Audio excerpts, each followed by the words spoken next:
Hi guys, almost 5 o'clock, so just going to run through what's been the main sort of market movers today, quick summary of the week as well. To start off with this morning, in fact the pound actually pushed higher leading up to the retail sales data. You can see what was the high of the day pushed on, and we found resistance near the 2018 high and the R1 before the retail sales data came out. And as you can see here, I'll just highlight it, was quite a lot worse than expected, both for core and just the normal retail sales. Month on month, big miss, minus 1.5%.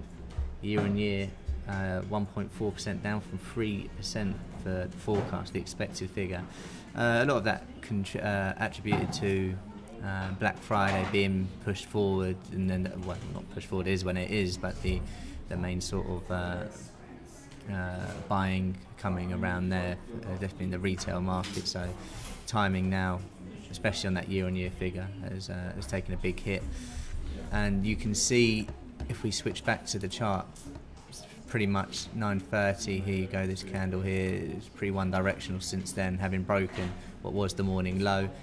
It did then eventually come back to test it around 12:30 for that classic trade, and we have been drifting down since then in what has been a pretty weak day for the pound. And what benefited from that this morning was, of course, the FTSE. That sort of correlation working out quite well with a weaker pound, stronger FTSE, or stronger pound, weaker FTSE. And you see we break through here to the pivot, the classic on the pivot, at the same time as the pound started coming back down, working quite well.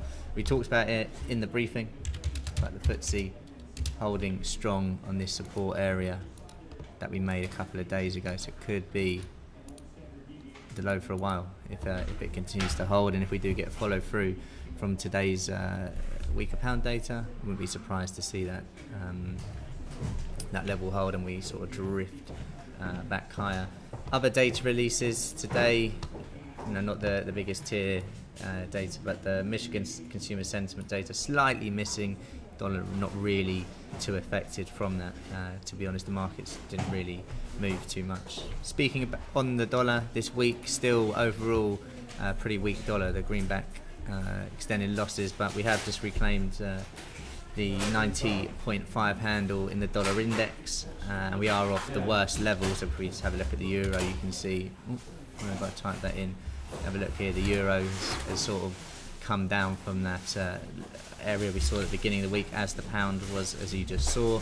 Aussie dollar, which made a multi-week high as well, just sort of coming back down, so a slight bit of dollar strength coming in today. I think the uncertainty about the government shutdown hasn't helped things as well. Speaking on the government shutdown, it's been comment after comment today. Going to be in a sort of 11th hour decision by the sounds of it. I mean, just have a look at the price action here on the S&P.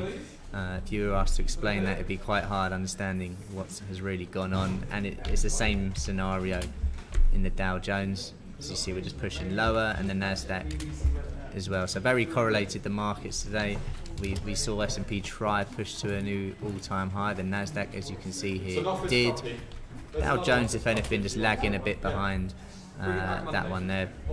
European equities, technical push higher, and the DAX has sort of sustained that since then, really going for it, breaking the week high that we saw back on the 16th here, and highest we've been for a fair time. This sort of nice technical push through that market in what has been a pretty tricky week to trade the DAX. I know a couple of the guys here in the office got on that, which was quite a nice trade. As well as the government shutdown talks happening every other hour on the ECB, you're having the same scenario. So you're having hawkish comments, dovish comments. It seems it's all about this March meeting. What comes from that? We had some comments earlier, which didn't really, which were quite hawkish, but didn't really move the market too much. It's sort of become desensitized now, and you can see here, she just not long ago finding really good support on the back end of yesterday's lower levels, and this pivot, which has offered a good place for buyers to come in.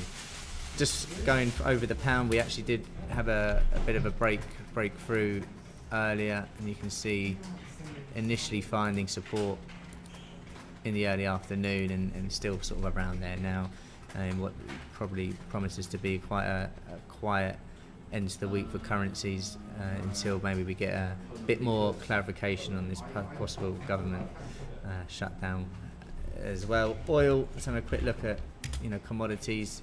You can see here sort of stuck in this range today. I'm just going to put this on a 15-minute chart, and you can see the highs working quite well and the lows as well, although albeit we are just starting to get squeezed in. You can see each low and each high just sort of getting closer together, but definitely worth keeping an eye on there for oil. We mentioned in the briefing its sort of lack of directional buyers over the sort of the short term at the moment. It's sort of stuck within this consolidation range, and it might take something quite big to get us out of that. Gold, as you see here, did push higher, breaking the yesterday high and the R1 in the early sort of hours, around 8 o'clock I think it was, sort of about just before 8. We pushed through, came back down onto that R1. We found then support on yesterday's high, and since then, like US equities, it has been quite choppy and almost hard to trade really. I think just the uncertainty, waiting for the clarification is the way to sort of go at the moment. Have a quick look over at dollar yen. You can see, if I just put this on a weekly, well, showing the week again, dollar pair wise, it's been quite a tricky one to actually trade.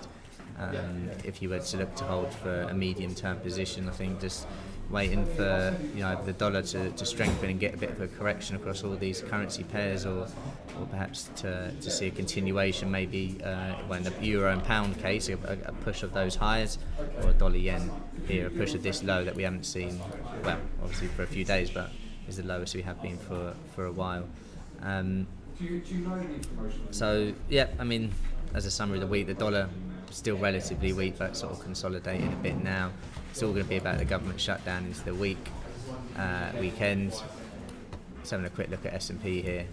I mean, pretty much summed up today, the afternoon session for equities there. Higher, lower, higher, higher, lower. Pivot and R1 working quite well there. We'll catch you all on Monday morning. Obviously, any questions, do feel free to put them in the chat now, or send me an email. But we'll also send out a copy of this video as well. So have a good weekend.